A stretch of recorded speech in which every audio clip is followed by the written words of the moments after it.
waxaan rabaa marka ugu horeysa inaan u mahadceliyo dhammaan bahda jaamacadaha Soomaaliyeed oo runtii 6 sano ka hor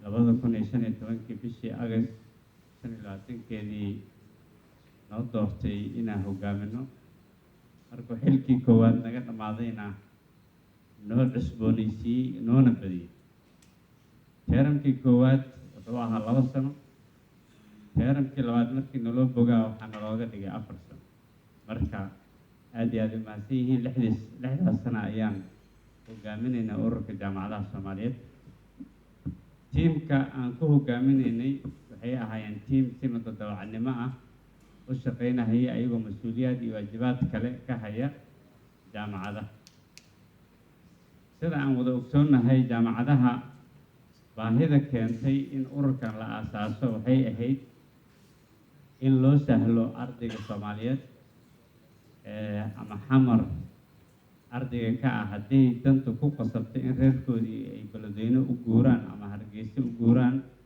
inuu ardaygaas jaamacadda deegaankaas ka furan waxbarashadiisa ka sii wadan karo maadaama tabarta ay yar tahayna in jaamacaduhu dhexdooda ay macallimiinta wadaagaan oo macallimiinta iyo resource-ka ay haystaan inay wadaagaanna qayb ayay ka ahayd waa lagu guuleystay oo maanta jaamacadihii waxay noqdeen kuwo saaxiibo ah ujeedkii u asaasan yihiin oo ah in jahliga iyo faqriga kala dagaalamaan ardayga sababtoo jahliga lala dagaalamo macnaheedu waa iyadoo faqriga lala dagaalamay in loo midoobo la iskana kaashado waxa yar oo la heli karana si isku mid ah ama si siman loo qaybsado looguna howlgalo jaamacaduhu waxay bilaabeen intii waagii hore waxaa jaamacaduhu ay xiriiro iyo calaaqaad la samaysan jireen jaamacadaha dibadda laakiin waxay ogaadeen in ay ka muhiimsan tahay inay dhexdooda calaaqaad la samaystaan waxa ay haystaanna iyo khibrad iyo xoolo iyo xoogba inay wadaagaan taasaana manfaacdo marka haddii magacii la wadaagay na jaamacadihii quality-goodii hore waxaa kaloo abuurmay saaxiibtinimadii iyo jawiga wuxuu keenay in jaamacaduhu ay iscanaanan karaan waxna isku sheegi karaan kalsoonidaas ayaa dhismatay oo jaamacadaha in la yidhaahdo quality-ga aan isku dadaalno admissionka ama qabuulka jaamacadaha ha la mideeyo ardayda u kala bedelanaysa jaamacadaha ha la hubiyo inay jaamacado ay arday sax yihiin waxaa saas si lamida ka mid ahayd in dad badan oo jaamacadaha suuqa u galay oo yiraahda jaamacadaha shahaadada way iibiyaan arday aan jaamacado dhigin baa shahaado la siiyaa in ayadana lagu baraarugo oo jaamacaduhu ay arrimahaas si aad iyo aad u cad ay isugu baraarujiyaan lagana digtoonaado haddii wax saas oo kale jiri karaan marka iyadana waxyaabaha lagu guuleystay waxaa ka mid ahayd inaan wasaaradda xiriir fiican aan la yeelanay agaasimaha iyo wasiirada iyo waaxyaha kale oo markii dambe la kala garan waayeyba wada shaqaynta naga dhexaysa inay annagaba malaha aanba wasaaraddii ka tirsannahay marka aad iyo aad u mahadsan yihiin waxaan ku ammaanaynaa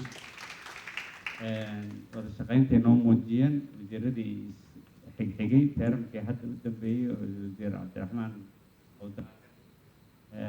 gooda wasiir cabdullaahi carab iyo wasiir jaabiri oo intaas wasiirba la soo shaqeeyey marka waxay ku tusaysaa wasiir adag inuu yahay oo ninka keliya 5 sano joogay ayuu ahaa saas lamida Ismaaciil asagana aad iyo aad u mahadsan yahay waa saaxiib ay jaamacaduhu leeyihiin oo mar walbana ay ku tashadaan garab iyo gaashaan u ah aad iyo aad u mahadsan jaamacaduhu waxay ayagana saas lamida xiriir fiican la yeesheen bahda waxbarashada asaasiga ah oo runtii ardayda waxbarashada asaasiga ka soo baxa ayaa waxay soo galaan jaamacadaha marka ayagana wada shaqayn fiican baan yeelanay midowga dugsiyada gobolka Banaadir FNS dhammaantood waxaan noqonay waxaana u istaagnay mararka qaarkood qadiyado uu dalkan uu leeyahay oo ka mid ah sidii gurmadka abaaraha ay ka mid tahay daadadka gaar ahaan kuwii beledweyne iyo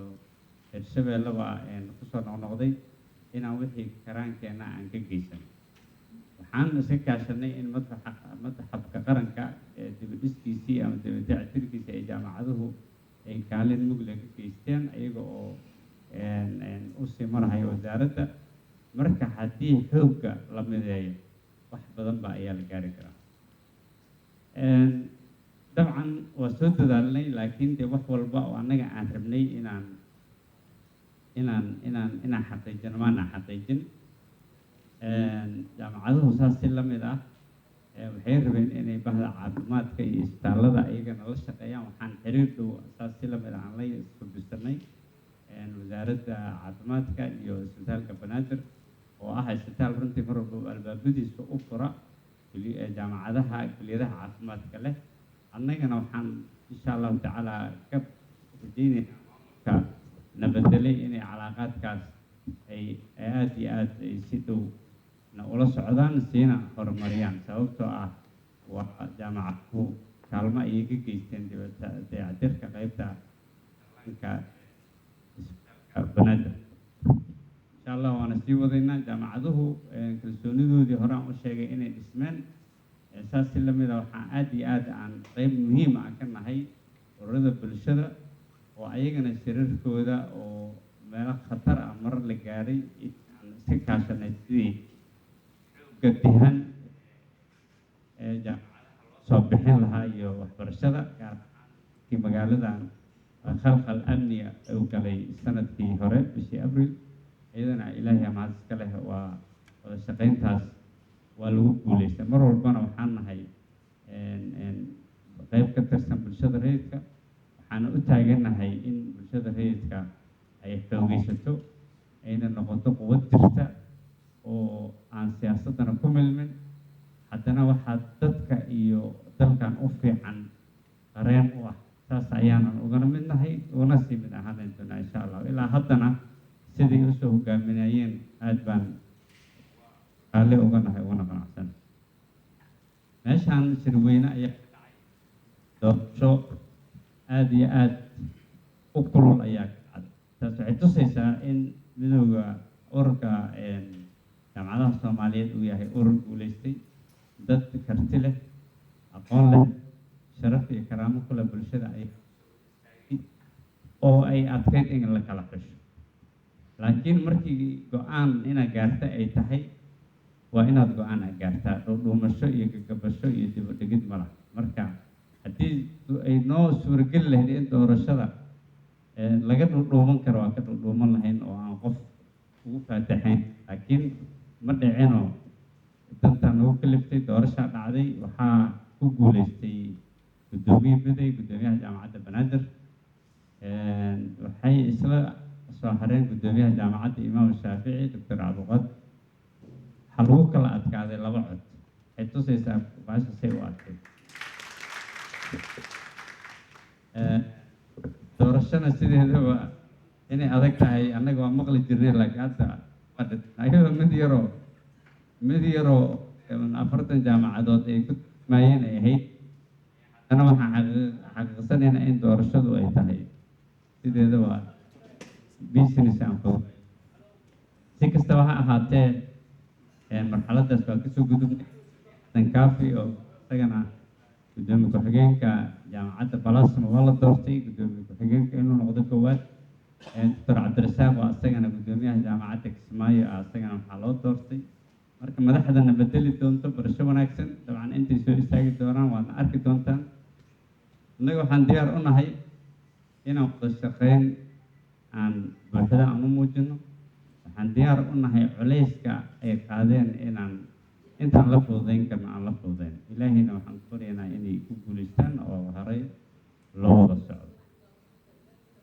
jaamacaduhu saas si lamida wada shaqeyntii way socon doontaa. waxaan rabaa inaan mar labaad aan iraahdo dadkii kasoo qayb galay, guddiyadii doorashada qabanqaabiyey, guddiyadii dib u eegista xeerka kasoo shaqeeyey, guddiyadii agaasinkan iyo logistics-ka iyo ka shaqeeyey aada iyo aada umahadsanyih.